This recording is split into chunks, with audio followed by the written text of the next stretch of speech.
I'm Peter Hubbard. We're here in the headquarters of HarperCollins. I'm Kyle's editor on his incredible book, You Are Worth It. Kyle, welcome to HarperCollins. Welcome to Premiere Live. How's it feel? Your second day on sale? Surreal. Yeah. And it's hard to believe that we were standing out here meeting and taking pictures almost 2 years ago now. Before you started on the book? Yeah, getting ready to start this journey, and now in a way we're completing this part of it, but I think the best is yet to come. That's just now beginning. You're just beginning a journey, yeah. I'm so happy to be here. So I want to call people to premiercollectibles.com/Kyle. Bunch of people have submitted some amazing questions that we're going to go through. Thank you. But and it's also going through your Instagram page. But if you want a book, you got to go to premiercollectibles.com/Kyle. So day 2, your book is already rocking it up the bestseller list. What's it been like you've already had some interactions with readers. You were telling me how special that was. What is it like for your book to be out there, for you to start getting that feedback? It's too special, amazing, and powerful to put into words. Yeah. I mean, to have people message you and just say that you help them through, well, first of all, thank you so much to people that have already read it. And it just came out yesterday, but We were laughing. People have read it in 12 hours. Love it. But just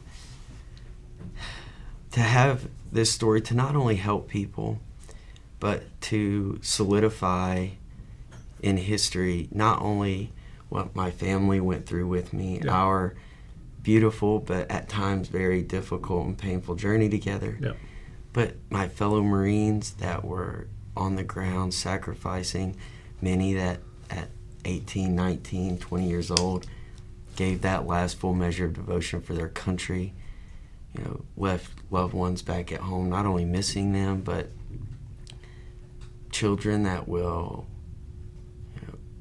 wake up in the mornings and not have a mom or a dad to make them a bowl of cereal to get them off to school, to honor and share their story. But then you go beyond that, and especially with the Medal of Honor on the cover, you go beyond that. It represents all of the people that we were there trying to help in Afghanistan. Yeah. The people that one day just hope to wake up and taste a fraction of the freedoms we have here. Yeah. And the children that ask me through interpreters, is everywhere in America like Disney World? And can you really go to a room in your house, turn a magical knob and get fresh, clean drinking water? Right. All of those people that are suffering around the world every day that long for hope. You go beyond that, and it represents and stands for our country, our military. Yeah. Beyond that, the generations that have come before me and before my generation to You're not so only clear on that, you've just embodied that Marine Corps heritage. it just represents so much, and I'm so thankful that not only it turned out even greater than I was hoping for, expecting, but it's permanent, and it's amazing, and it's a journey, and not just mine, but one of the human spirit. Well, congratulations. You deserve all the accolades you're getting. And thank you for sharing your story. It's been an honor to be a part of it. Well, you're worth it, Pete. Yeah, man. So let's get you signing a few books. Yeah. And we'll start with some questions. Okay. And we're going to start with a real easy one. What made you want to write the book? You've already talked about it, so. I wanted to write the book to not only not have to remember all of the complex pieces of this story. You could just be like, refer to chapter 10, please. Yeah, what's in between the pages, but again, honor all of the stories of sacrifice and also educate those that thankfully have never had to lay in a hospital bed or spend 3 years going through surgeries and therapy. And I think it's just honoring your journey too, but also and to educate the public and those that have never served, and thankfully, don't have to, educating them on not only what I went through and my fellow wounded warriors, but just the great things that our military does for not only our country, but for many people in areas around the world. That's important. Yeah. So you're part of this elite club of the Medal of Honor recipients and a fraternity, and I know you're close with other people who've been honored, other Medal of Honor recipients across from Vietnam till today. What's it like to be with those other guys? What is that special club like? Well, I still get nervous when I talk to them and when I'm around them. But what's the oldest? Can you recall? Have you met anyone from Korea or? Every generation from World War II until World War now. II. Yeah. And one of my dear friends and just a recipient too incredible for words, Herschel Woody Williams, charged Iwo Jima with a flamethrower. Amazing. And still puts me to shame on traveling and is that right? and speaking to people. Is he 95? Must be 90. He just had a birthday, so happy belated birthday, Woody. But 95, and to not only hear his stories and those from Vietnam and Korea, but to have walk into that first event as a young 25-year-old recipient, have them put their arm around you and mentor you, love you, and tell you that the medal is not yours, that you have a greater purpose now, is very powerful. But I'm so thankful for the love and support that they continue to give me. So a lot of the people listening today, watching today, are veterans. And someone asked, what advice would you give to a veteran to make a difference in their community? What are some maybe some practical ways that people can get involved? That's a great question, and obviously there's so many ways to serve, but I would just encourage you to keep in mind that no matter what you do, someone is looking up to you, not only as a veteran, but a leader and an important part of your community and your country. So always strive to keep that in mind and know that who you are, what you've done, what you represent is very powerful, important, and people are encouraged by that. And if someone approaches you, take the time to educate them and talk with them and share your journey. And I think by educating and doing those simple things, the ripple effects and positivity from that are tremendous. So stay motivated. That's one of his chapters. Which you'll find out when you get this book. I think it involves running the Marine Corps Marathon a few times, so you don't have to do that. Don't say the M word. A question about the younger generation, and what do you? Someone asked, how do we instill patriotism in the younger generation? Do you have thoughts on that? Or what sort of... I would go with my same answer to the last question. Continue to educate and spread the good word on not only your journey and the ones that you are with on the ground, serving and sacrificing with, but just our military as a whole and the good that we do and who we are and our professionalism and integrity. Great. And then we have a very weighty question, Kyle. Take a second. What is your favorite MRE?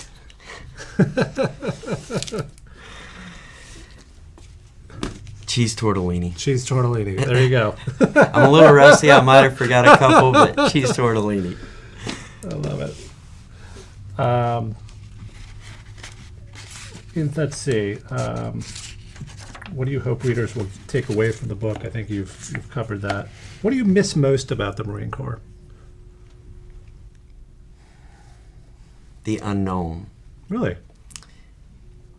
And the unknown of, you joined, you can somewhat know what to expect within your job field when a deployment comes down the pipeline, but really you don't know until you get there. Right. Whether it's on that training op to those places all around the world, but you're there with your fellow service members or fellow Marines, and you're going into that unknown prepared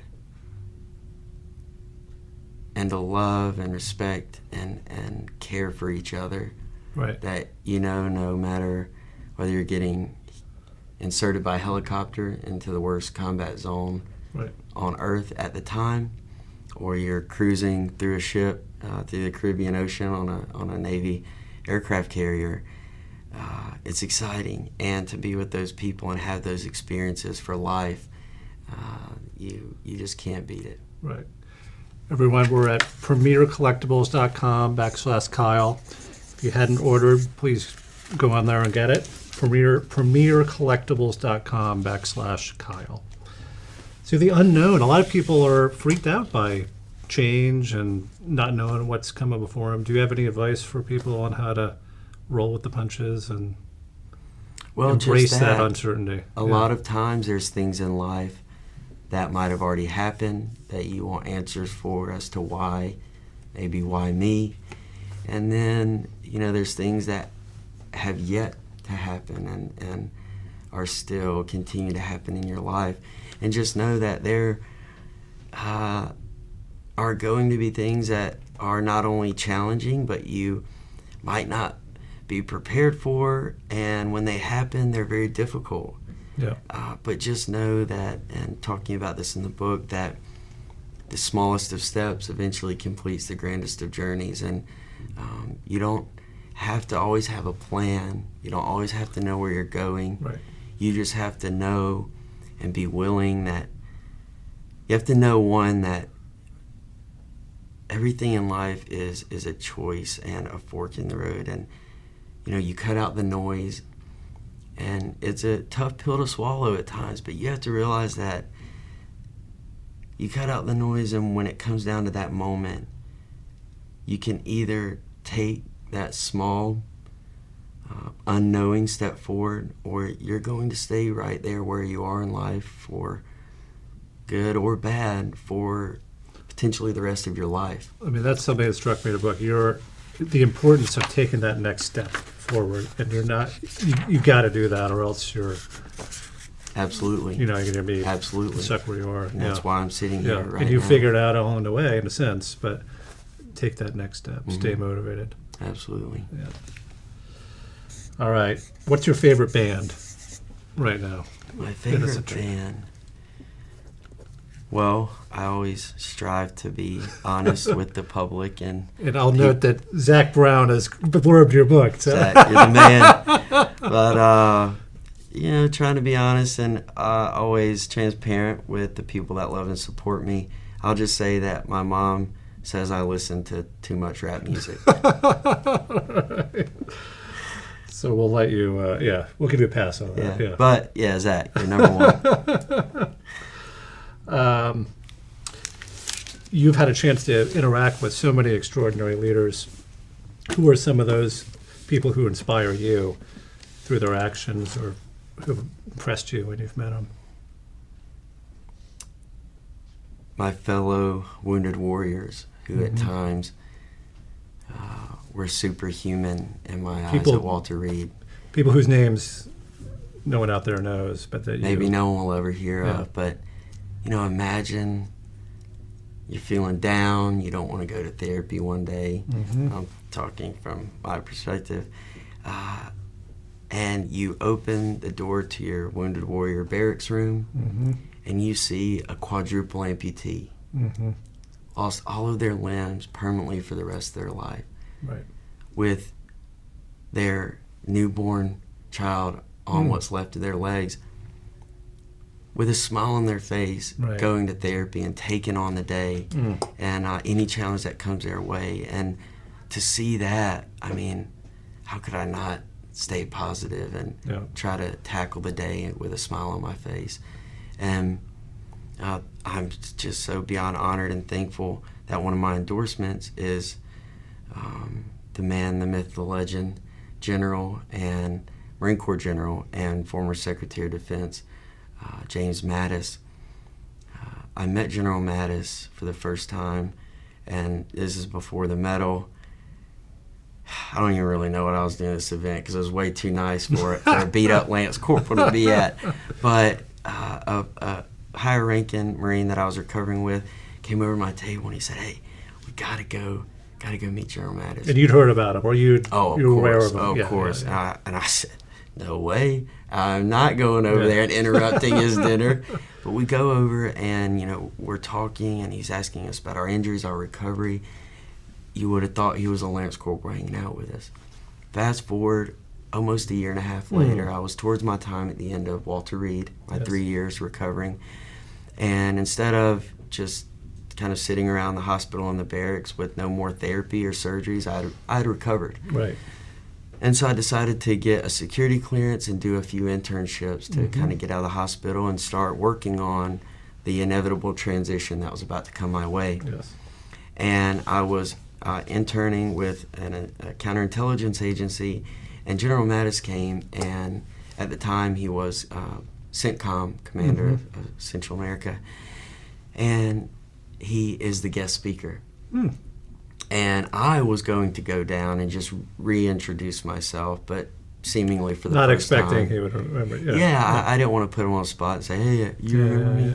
So I go up, I wait in line, and I walk up, and a year and a half later, as a Lance Corporal, no one knew my name. He said, "How's your right arm doing?" That's the one that was Isn't that most wild? injured, right? Yeah. I just thought, with everything you have going on in the world, That's in your pretty cool. career, Yeah. and the position you have, Yeah. you thought about little, That's really cool. actually little Kyle. Yeah. It was amazing. So you mentioned your transition from being in the military, and we do have a question about that process and any advice you have for active duty service members who are taking the next step in their lives.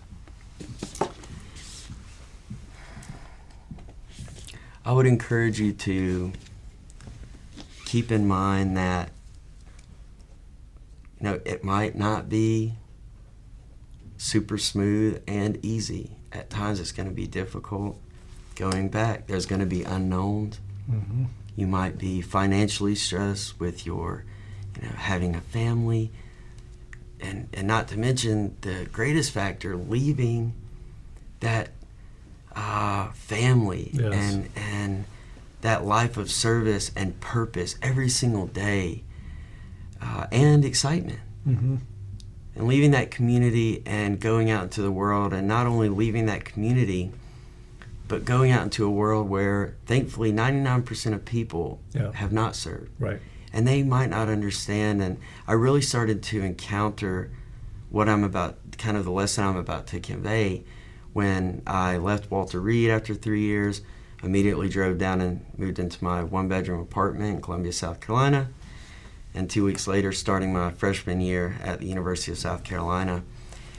But, the students there, they were amazing and loving and supportive, and it was always great to interact with them. But all the time, if I had a dog an 18-year-old freshman going into the University of South Carolina, totally different life experience. Absolutely. And they'd come up, and so many times I would get asked, "Oh, you're the guy that won the Purple Heart, right?" I'm like, well, one, I know that I think you're talking about the Medal of Honor, so you don't know the difference. Right. And two, I did not enter a competition and win first place. I'm not a winner. And no one sets out to receive any type of award for combat valor or being injured. Yeah. But I quickly learned that those opportunities, instead of getting frustrated, you have to understand that not everyone is going to come from where you come from, have the experiences you do. So take those moments to take a deep breath, have the patience, and educate those people. And know that, it might be irritating, but you educate them, they not only have a much greater respect for who you are, but our military, and that they'll never ask another service member if they won the Purple Heart. Right. So yeah. all good stuff comes from calmly educating. There you go. All right, let's see. Question about your mom. And we don't have enough time. I've had the honor of meeting her this week. She's been with you on as you start your book tour. And you write so movingly of her and your whole family. But just briefly, what has your mom meant to you? She provided such a great core for you, and then was there for you as a real support. Yeah. After your. Yeah. I mean, you're right. From my brothers, my parents, having to spend time away from them, which is still hard for me to think about for all of that time while I was recovering, something they didn't ask for. But also, my dad, the only part of my body that wasn't injured was my left ankle. Yeah. And through the tough times in ICU, breathing through a tube for months, and the terrible hallucinations that I talk about in this book, he sat there for hours and hours and hours from sunup to sundown, rubbing and keeping his hand on that on my left ankle to just keep me with it, keep me hanging in there, breathing, alive. But I think the best example of a mother's love, and specifically my mother, is the story in the book of, aside from the hallucinations a few weeks later when I really woke up and started to grasp reality. 5 weeks earlier, I had gone unconscious on a hot, dusty rooftop in Afghanistan. Fast forward over a month later, it's not only a different month, but I'm on the other side of the world, and there's snow building outside on my hospital room window pane. But I slowly open the only eye I had left, and I see 5 Christmas stockings that my mom had hung, decorating my room for the holidays, and hopefully and lovingly preparing for life while I battled darkness and death. Yep. And so, words will never be able to convey. That's such a powerful image. Yeah. Yeah. What they've done for me and how much they've healed me and helped me become, again, the person that I have strived to be. But I'm just so thankful. And also, as a kind of a side lesson, what military families go through. Yes. Living by the phone for 7 months to a year and a half. Even if you're not injured, to be Absolutely. away. Yeah. Hoping every single day when you wake up that today is not the day that you see a government car pull up in your driveway and 2 Marines step out in uniform. It's stress. Absolutely. Yeah. And the unknown. Yeah. We're here with Kyle Carpenter, author of You Are Worth It. We're at premiercollectibles.com/Kyle, and we're answering your questions. Kyle, I know writing a book like this, any memoir, it's a exciting, but it's a difficult process to go relive, your whole life and relive your most challenging moments. Can you talk about what that was like, how you found it, and I assume it was rewarding, but what was that process like of mining the depths? Yeah, absolutely. It was tough, but it was also very beautiful and rewarding. That so many pieces and parts of my story not only got cleared up, but I learned. Oh, that's interesting. Very strangely and surreal. So you learned some facts, or some things got put together for you. Yeah, because when I felt myself bleeding out on that roof, and when I faded from consciousness in the world, the dominoes and the amount of people and things that happened to allow me now years later to be sitting here today and to have survived is I don't know if I'll ever be able to comprehend it. And through this process, not only filling in those gaps of darkness and unknown that I experienced, but after 8 years of trying to track down my medevac crew. Yes. Finally through this process. There's a photo in the book of you with them. Yes, and not only was I you would have no recollection Absolutely. of them. Yeah. Absolutely. Yeah. And, I wouldn't have even known if it was an Air Force or an Army or British medevac unit that picked me up. So not only did I learn about that aspect of it, but I was able to set up a reunion. And, I still don't know, and I told all of them this the day that we were sitting around the table, getting to know each other and meeting for the first time. I don't know what you tell to people. One person, much less an entire room full of people. What do you say to someone that helped save your life, that did save your life? Yes.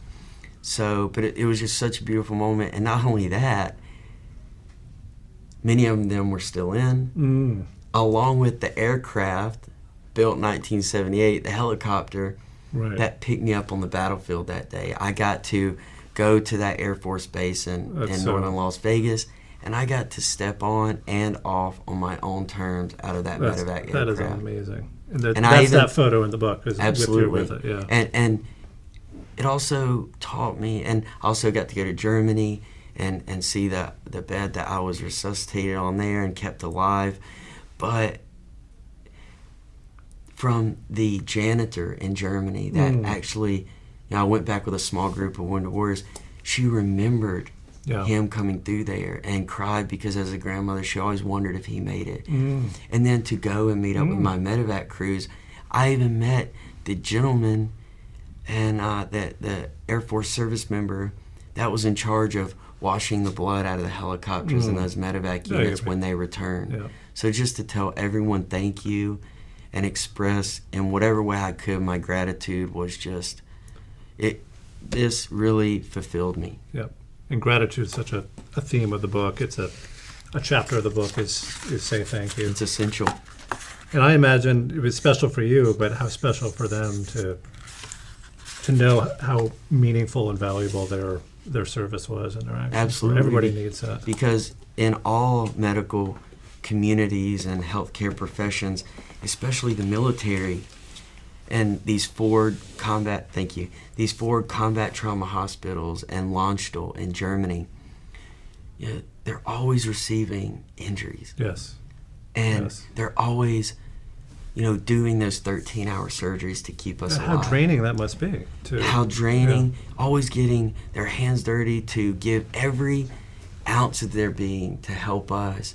They have us for 24 to at the most 36 hours, and then we're on to the next step. Right.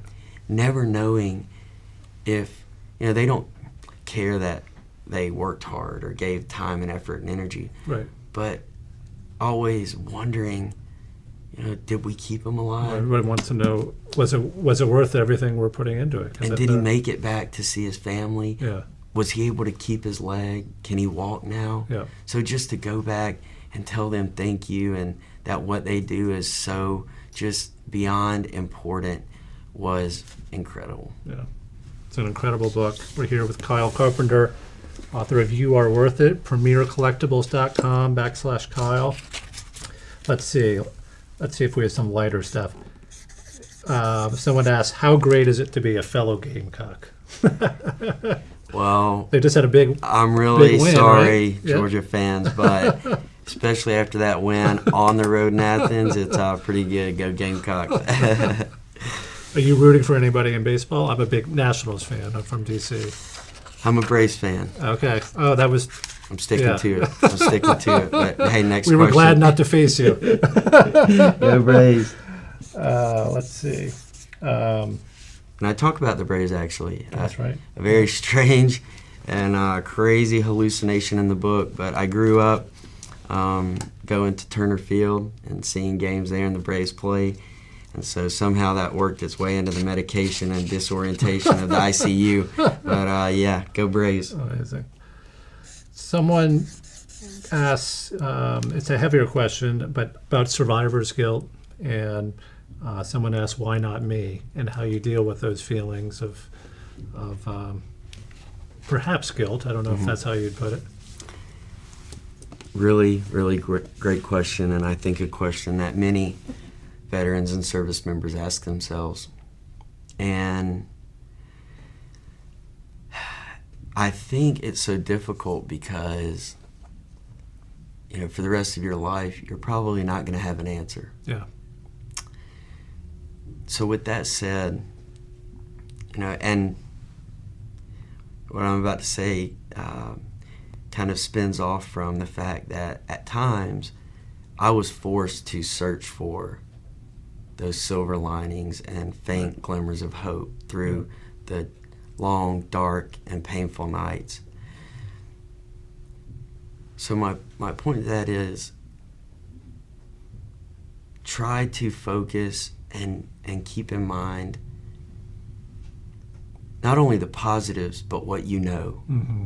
Right. You're still here. Right. You're breathing. You're waking up. Is this hypothetical or whatever it is? It's yes, you're waking productive. up with an amazing, daily opportunity at life and to better yourself and love the ones around you. So with that said, it's okay, healthy, and understandable to ask those questions to an extent. Mm-hmm. But at the end of the day, realize that those questions are impossible to answer. Mm-hmm. You might have an answer one day, but for right now, live your life. Try to not only live it to the fullest, but while you're doing that, live in a way and tackle life in a way that will make those who you're feeling guilty about proud. Mm-hmm. And to live a life to honor those that voluntarily raise their right hand, as hard as it is. Yeah. If I wouldn't have woke up, I chose my path. Yes. Yeah. No one made us go into the recruiting station, raise your right hand. Keep that in mind. They will forever go down in the books of history. Mm-hmm. People will know their names, forever honor them. Their name will be on a wall somewhere forever in their hometown or in a museum. So know that they will not be lost in the winds of history, but to continue to share their name and not only your journey, but the stories of service and sacrifice that you've seen, and live a life worth living for those that aren't here anymore. Right. One thing that impresses me is you're always reaching outside yourself to connecting with other people, and that seems so fundamental to me to creating meaning, to get outside yourself, to make those connections with people you know or don't know. Or I think it's extremely important, which I also talk about in the book, but to always strive to look through different lenses of perspective in life. Right. To see where other people, or try to see where other people are coming from, realizing that just because someone didn't get hit by a hand grenade, they might have just had a terrible break in their leg. Yeah. But everyone handles struggle individually to them, in their own time and in their own way. Right. So you can't expect people to handle things the same way. And you have to try to empathize with that and know that, although, and I think most importantly, struggle is the last thing and circumstances are the last thing that should ever be compared. I think that's very unhealthy to say, well, you weren't as injured as bad as me, or you didn't go to combat, like you didn't do as much as I did in the Marine Corps. No, they raised their right hand too. And something you write about, everybody has, you write about scars, everybody has. Absolutely. Physically, mentally, or emotionally, everybody has them, and everybody's on their own journey of and through that struggle and trying to either find themselves again or just understand and try to heal from what they're going through. And you write about the importance of being honest and open about that, because it helps other people when they, just what you're saying. Absolutely. Whatever you're going through, you're not going through it alone. Yeah, people feel like no one's there for them, no one can relate to them. if you feel like your situation is the first time that's ever happened in the world and in history. And we all tend to think that. It's yeah, a crazy thing. That is crazy because I think a lot of people it's irrational, but yeah. don't share those experiences. It's true. Yeah. So they seem so much fewer. Yeah. So I think, kind of going back to the last question, I think it's up to everyone, military or not, veteran or not, to share your struggle, your scars, and your experiences, because those things are what not only connects, but is the common thread throughout every single person on this earth. Yeah. And Kyle has a chapter in the book, Don't Hide Your Scars. You spoke about General Mattis, and there's another question about leadership in general. What do you think and you write about a whole range of leaders you've interacted from your football coaches, and some good ones you had, some not great ones you've had. What are some of the qualities of leadership that you really think are the most important or impactful?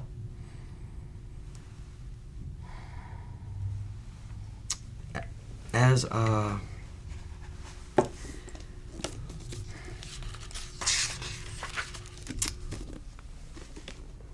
story that I talk about in the book, an amazing leader, Marine, and now I'm so thankful, dear, dear friend, at the time of injury, Corporal Zach Stinson, on November 9th, 12 days before I was injured, we were on a patrol towards Eastern Village, and every single day in Afghanistan from sunup to sundown was a complete fight for survival. Hours of firefighting, IEDs, and the Eastern Village was a bad spot. And we were making our way to it, and we were with our squad, and the squad is roughly 12 Marines, and Corporal Stinson was our squad leader. And not that anybody's lives or any Marine is more important, but leadership in any situation is vital to keep that strategic and necessary communication with higher ups within our chain of command. Right. To just as importantly, control, dictate, and help with the maneuvering of your troops during engagements with the enemy. So with that said, you don't want that vital leadership to be a casualty, right, if possible. Now, great leaders, which I'll get to, are willing to take that risk and responsibility that comes with leadership. But we were on our way to the Eastern Village, and yet another dreaded explosion occurred. And just like in the movies, the dust, the blast rocked our entire squad, ripped through our squad with enough force to kind of knock me over into the side of the canal that we were walking through. The dust enveloped us, and the chunks of rock and debris began to rain down. And after the initial shock of it, you start to have that dreaded curiosity and pit in your stomach of, who did it? You have to start looking around to see who that next casualty is. Yeah. And Corporal Stinson was not a small guy. And even with his roughly 60 to 80 pounds of gear on, he was blown roughly 15 to 20 feet onto the other side of the wall. It was very obvious that he was most likely an immediate and obviously permanent double amputee. In those final moments, what he thought were his final moments, and we were hopefully optimistic but also realistic that he was most likely, unfortunately, not going to survive the medevac and live to make it back to the United States. And he gave us his final leadership words, and one of his last lines was, "Take care of my wife and my child," who at the time his wife was, I believe, about halfway through her pregnancy with what was going to be their first daughter. We put Corporal Stinson on the medevac and patiently waited to receive the slow word and any update on if he made it. And he not only made it, but he is now completely outnumbered by enemy forces with not one, but two daughters. So he's got 3 girls in the house. But fast forward a couple of years, and That's an incredible story, yeah. I had the tremendous honor to recover with Stinson for a couple of years at Walter Reed. One day after therapy, we were in his Wounded Warrior Barracks room. Tessa, his amazing wife, was cooking dinner. Olivia, who he asked us to look after and take care of, was crawling all over him. And I finally got the chance to ask him a question that I had not only wondered numerous times, but I had yet to attempt to bring up with him, and that I had wondered for all of those years. And that was, Stinson, you were the squad leader, obviously. You were in that leadership position, the highest ranking Marine on our patrol. Why were you walking point up front when you knew that the risk was so much greater? Mm. And his answer was simple, but yet so profound, and that was, I'm just glad it was me and none of you guys. Mm. Mm. And so that just showed me not only to his core. Yeah, not only what an amazing leader he was, but as a leader, and everyone is a leader, and everyone is looking, no matter who you are, what your position is, your title, someone somewhere is always looking at you. Mm-hmm. And with that said, as a leader, accepting that position, that responsibility, you have to understand that that comes with risk. Mm-hmm. And whenever it comes time to potentially, encounter that risk, you must be prepared as that leader in that position to bear the burden of the potential consequences of being in that leadership position. Mm-hmm. Mm-hmm. That's an amazing story. So we've done pretty well. We've gone over 50 minutes. We're going to do another few minutes. Okay. If you haven't ordered, hang in there, everyone. Get it. It's premiercollectibles.com/Kyle. They've given us, Kyle, 22 questions in 2 minutes. I haven't read it. I guess it's a rapid fire. That's scary. Let's go through it. Number 1, where were you born? Flowood, Mississippi. Shout out to Flowood. Who would you want to play in a movie? Or who would you want to play you? Who would you want to play you? What actor? This is so funny because a great friend of mine and fellow Marine, and someone who I talk about in the book, who mentored me and took care of me at Walter Reed, I obviously never. It's okay to say Brad Pitt. Yeah. But he actually messaged me last night and he said, "Yeah, me and my wife were talking about this, and we think Sam Worthington should play." Sam Worthington, interesting. So, yeah. I don't know if I'd have had an answer if he wouldn't have told me that. Yeah. But a movie is insane to even think. He's a great about, actor. but if it happens. Yeah. All right, Sam, if you're listening. Yeah. Do a good job, Sam. All right. What was your first job? Well, trying to commute back and forth about 30 minutes to my high school, and trying to be a waiter and server at a restaurant. That's a tough job. Didn't last too long, especially getting yelled at my boss because I had to stay late for baseball practice. So you went to the Marine Corps to, Well, that was followed by even the greater job of working for 2 summers in a chicken plant. That's right. So I had a few challenging jobs that taught me a lot, but yes, the best was yet to come with the Marine Corps.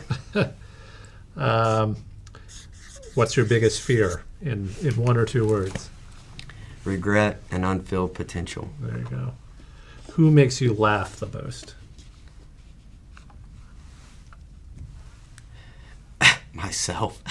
It's good to have a sense of humor about yourself. I don't know if that's good or bad, but myself. What's the one thing you always need to have in your fridge?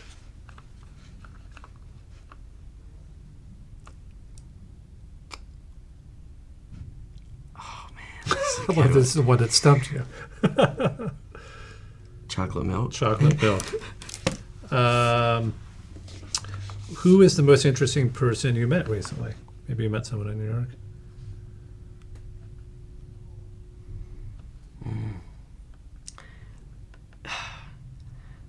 People are going to roll their eyes because they're going to say, "Oh, it's a good way to dodge that question." But, encountering so many people that I do, thankfully people that come up to me and support and love me.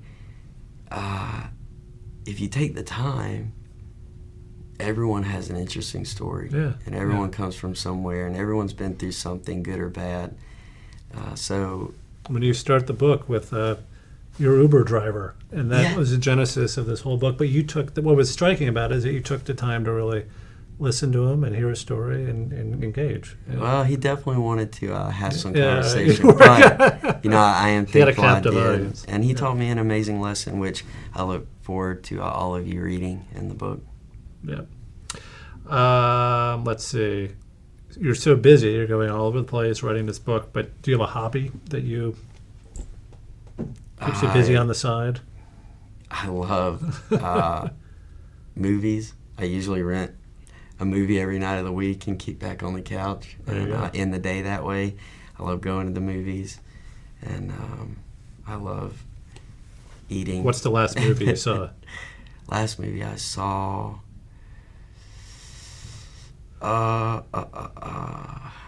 well, maybe because I am so busy, and it was only a few weeks ago, I'm drawing a blank. I'm sorry, everyone. I'll get back to you. So you've done so much traveling, too. Do you have places that are on your bucket list to go to? Spider-Man, Far From Home. A travel location you want to go to that you've never been? Now it's known as Palau, but it is an island that is so tiny, just a few miles long, that you can't even see it on a map unless you zoom in. But it is where the Battle of Peleliu happened in World War II. If you've read the book With the Old Breed, you'll know. If you haven't, top 5 recommended books I've ever read. But that just is it still a unfathomable battle, and the Marines that charged those beaches and exited those landing crafts is just still, even all these years later, and reading about it, just unreal to even read and try to comprehend. So I want to go and walk the battlefield, see those beaches, snorkel around the planes that are still sitting on the ocean floor just off the coast, walk and see the tanks that are overgrown with vegetation now, and I believe, truly feel that history where so many Marines fought pillbox to pillbox, and unquestionably and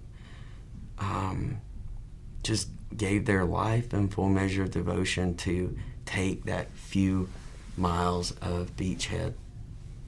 That's awesome. I think that's a great place to stop.